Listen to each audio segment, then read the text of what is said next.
Samantala, isang batang babae ang nakatakas mula sa mga nagtangkang dumukot sa kanya sa Angat, Bulacan. Nagsasagawa na ng follow-up operation ng mga pulis laban sa mga suspect. Saksi si Maki Pulido.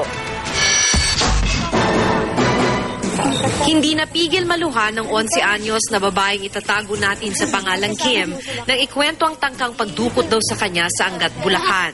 Pauwi na raw siya nitong dapit hapon ng Martes nang iwan siya ng kapatid sa tabing kalsada dahil may nakalimutan itong bilhin sa tindahan. Dito na raw may lumapit sa kanyang puting van.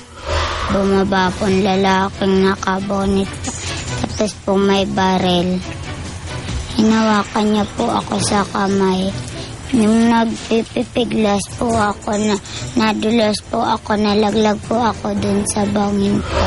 Yung bata nga, umiiyak na nagtatatakbo, nasabi yung kapatid daw niya, may kumuha. Nakita niyo po ba yung van? Hindi namin nakita yung van eh.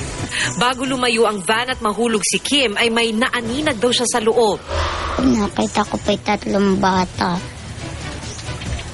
Yung dalawa po para po may tape sa bibig eh. Yung isa lang po kumakapag po dun sa salamin.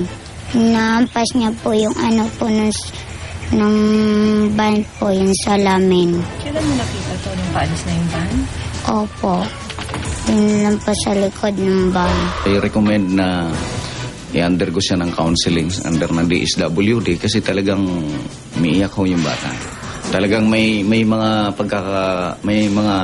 mapapansin natin sa kanyang katawan, may mga gasgas sa kanyang kamay, sa kanyang sa tuhod, talagang hindi po gawa-gawa. Hiran sa investigasyon ng pulisya dahil walang nakitang plaka ng van ng biktima at may takip ang mukha ng mga suspect.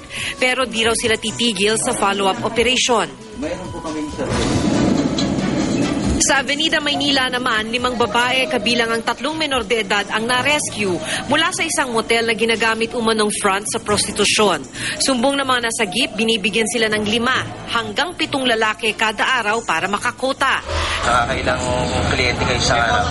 Minsan po pag may customer, 5. Pag may customer po, 5. Pero ma'am, meron na po mga 16 years old, 17. Ay, wala po, wala. Nakikiusap lang po sila sa akin, nakikitira, pero gumigimik din po ako. Papasok po ng 9208, yung human trafficking, anti-trafficking. Kasi itong hindi lang isa, 2, ang minimaintain ito, itong mag-asawa at binubugaw. Maki Pulido ang inyong saksi.